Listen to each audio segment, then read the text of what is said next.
Go ahead and start it up now, or try to.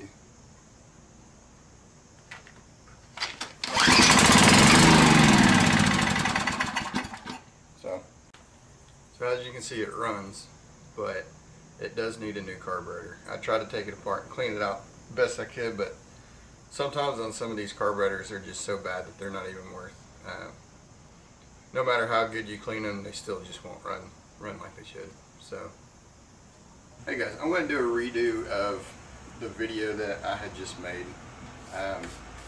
This was a video that I had done for about 4 days or so.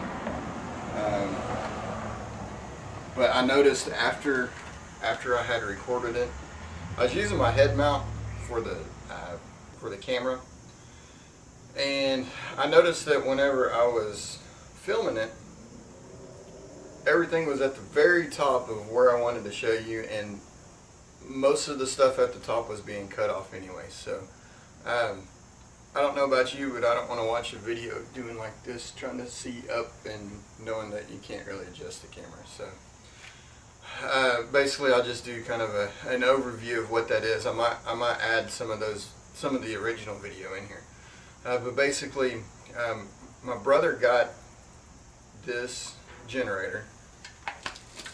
It's a little Craftsman, 6 horsepower, 6.5, yeah, 6 horsepower, overhead valve, and it's 2500 watt little generator, and it didn't run. It had been sitting in a barn for, about 10 years or so, something like that, 5 or 10 years, and it didn't run. So what I did was, first thing I always do, and this video is more towards how to diagnose a non-running engine and get it going. And also another really good thing that somebody else might run into is getting the generator off of the engine. There's a homemade pulley kind of thing that we had to make, and you'll see that in here too. So I don't know if this will be several different parts or what, but basically the first thing that I always do is I clean the engine off completely, hose it off. This had a whole bunch of Oklahoma red dirt. It was in a barn on a dirt road, and the dirt gets everywhere, so it was all over it. So wash it off.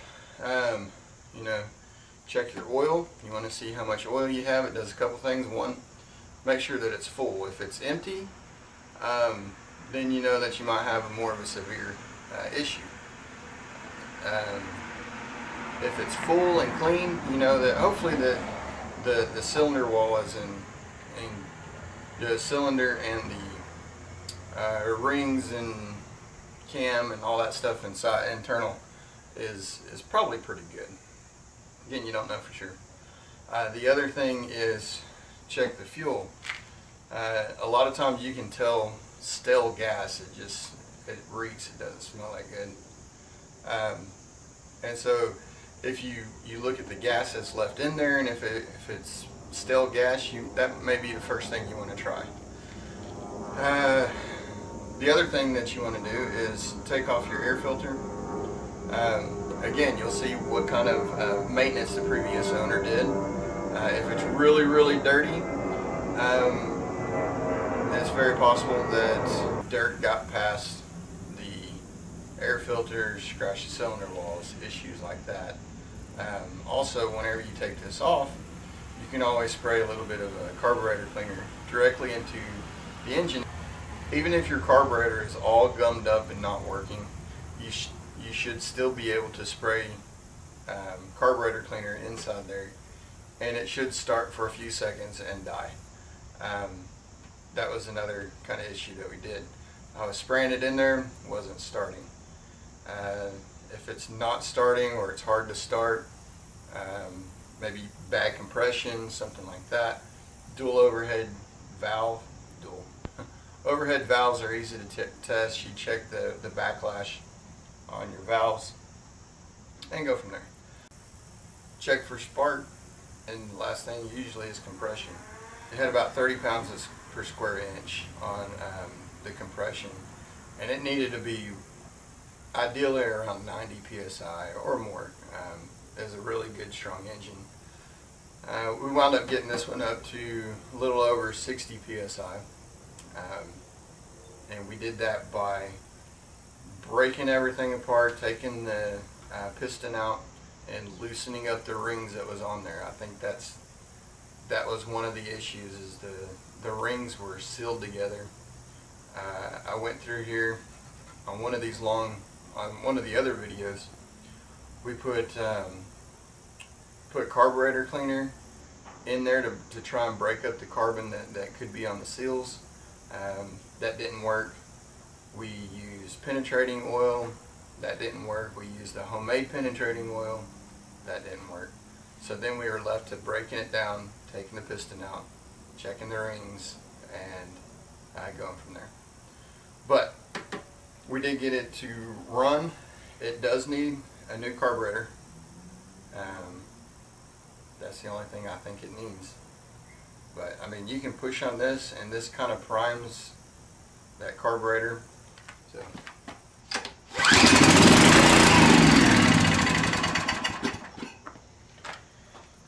So as you can see, it starts pretty nice now. It still has a little bit low compression, but I think after it runs for a while, that could pop up, because this engine should only have, I think he was saying, anywhere from 15 to 50 hours, which is nothing for one of these little engines. So, like I said, the only thing left to do is replace this carburetor. It's pretty straightforward. There's 2 bolts on there and some linkage, and 2 bolts that your air filter housing connects to. That's it. So I'm going to give this back to my brother. He can do that. He can get his own carburetor. It's not that big a deal.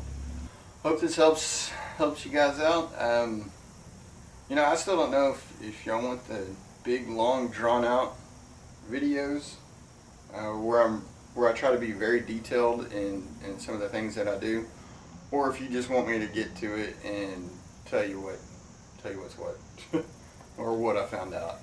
I know a lot of times I like the big, long videos because I can go through there. If I don't care about a certain subject, I can just fast forward to the part that I might care about.